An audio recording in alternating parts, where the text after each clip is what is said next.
ఉద్దేశం ఏంటంటే ప్రజలు శిక్షించాలా, ప్రజలకు ఈ పరిపాలన బాధ్యత అన్న విషయం రావాలా. నెక్స్ట్ నేనే వస్తానని కేసీఆర్ క్లారిటీ లేదు. ఎందుకంటే ఇక్కడ మిగతా పార్టీలు అంత గట్టిగా లేవు కాబట్టి కేసీఆర్ రేవంత్ రెడ్డి కూడా ఒప్పందంతో ఉంటుంది. ఎందుకంటే నేను అధికారంలోకి వస్తే నన్ను ఏం చేయకు, నేనేం చేయలేదు అన్న ఒక కార్యక్రమంతో ఉన్నారు. ఏమో ప్రజల్లో అంటున్నారు, ఇప్పుడు కేసీఆర్ సార్ ఏజ్ ఎక్కువైపోయింది, ఆయనకు ఆరోగ్యం బాగుండట్లేదు, కేటీఆరే వస్తాడు, మొత్తం అధికారం అంతా ఆయనే తీసుకుంటాడు అని ప్రజల్లో ఒక వాదన. మీరేమంటారు?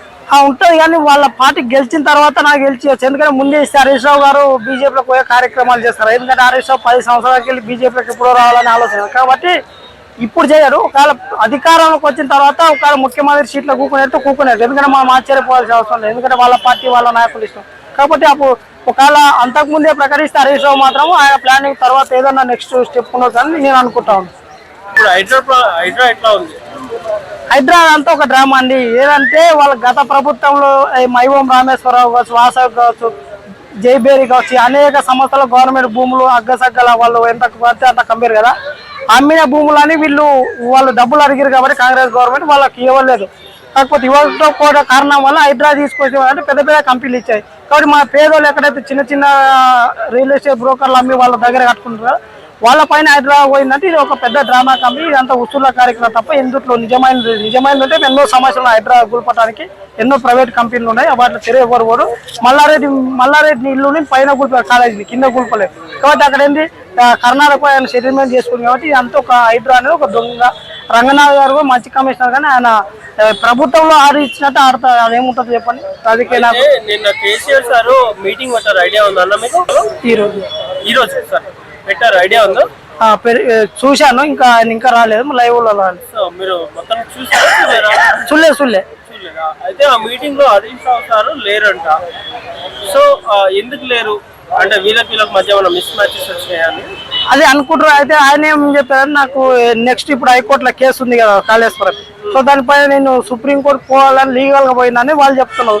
సో బాల్కా సుమన్ చెప్పారు ఇది కేటీఆర్ కూడా అట్లయితే మాకు విభేదాలు లేవు కానీ అంతగాని ఉండొచ్చు చెప్పలేము మనం. ఎందుకంటే మనం ఏది కంక్లూడ్ రాలేం కదా, ఉండొచ్చో రాకపోతే. లేకపోతే కేటీఆర్ హరీష్ రావు ఇద్దరు కలిసి కూడా కేసీఆర్ని ఒప్పుకోలేదు చెప్పలేము. కాబట్టి అది కొన్ని రోజులు వెయిట్ చేయాల్సిన అవసరం ఉంటుంది. ఆయన చెప్పిన మాట అది నేను లీగల్గా ఒకవేళ సుప్రీంకోర్టులో రేపు నెక్స్ట్ ఇయర్ కేసు ఓడిపోతే సుప్రీంకోర్టు పోవాలన్న ఆలోచనతో నేను లీగల్ లాయర్లతో సబ్జెక్ట్ విషయాలు పోయినా అని చెప్పారు.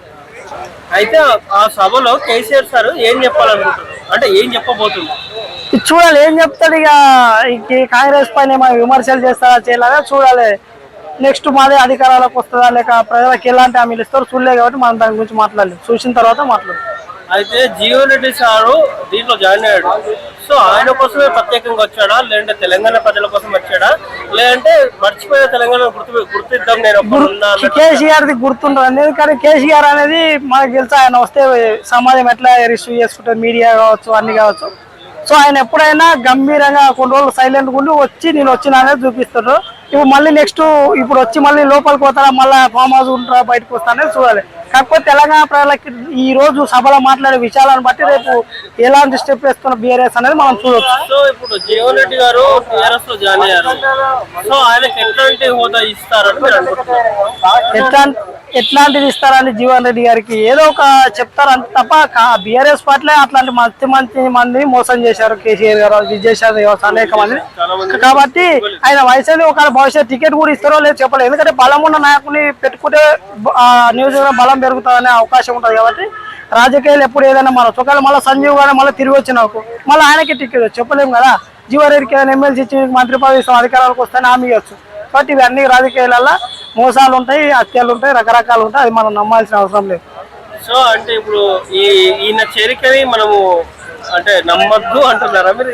నమ్మొద్దు అంటే జీవన్ రెడ్డి గారు వయసు అయింది, మంచి కాంగ్రెస్ పార్టీలో పనిచేసిన మంచి నాయకుడే. సో చాలా మంచి వ్యక్తి. కానీ ఆయన రాజకీయాలను విరమించుకుంటే మంచిగా వయసు తగ్గట్టు. కానీ ఇప్పుడు రాజకీయాలకు రావటం, మళ్ళీ ఇంకో పార్టీలకు 40 ఏళ్ళు ఒక పార్టీలో పనిచేసి ఇంకో పార్టీలకు రావటం అనేది కూడా అది ఒక నీచమైన రాజకీయం. ఎందుకంటే అదే పార్టీలు ఉన్నకున్నా బయట ఉన్నా సరే రాజకీయాలు విరమించుకున్నా కానీ ఆ రావటం కూడా ఒక మంచి పద్ధతి కాదు జీవన్ రెడ్డి. ఎందుకంటే వయసు అయిన ఇంకోరిని అవకాశం ఇవ్వాల్సిన బాధ్యత కూడా ఉంటారు అట్లాంటి వ్యక్తులు యువతరాన్ని. సో అంటే ఇప్పుడు టీఆర్ఎస్ గవర్నమెంట్ అధికారంలో ఉన్నప్పుడు చాలా మందిని వాళ్ళ పార్టీలకు లాగున్నారు.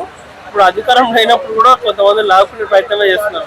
ఎందుకంటే నెక్స్ట్ మేము అధికారాల కోసం అని చెప్పడానికి ఇలాంటి ఉన్నాయి. ఎందుకంటే పార్టీ ఫెయిల్ అయింది, రకరకాల కారణాలు ఉన్నాయి. ఇప్పుడు తెలంగాణ ప్రజలకు కూడా ఇప్పుడు ఏంటంటే కేసీఆర్ సైలెంట్ గా ఉన్న రోజులు ప్రజలకు కష్టాలు వచ్చినాయి కదా.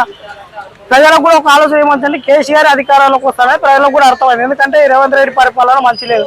ఆయన సలహాదారులను దోస్తులను పెట్టుకున్నాం, వేం నరేందర్ రెడ్డి కావచ్చు, శబరియాల్ని కావచ్చు. సో ఒక మేధావులను పెట్టుకుని తెలంగాణ సమాజం ఎట్లా పాలిస్తున్నారని కూడా చెప్తారు. కాబట్టి ఖచ్చితంగా కేసీఆర్ గారి ప్రణాళికతోటి ఉంటది ఇక్కడ.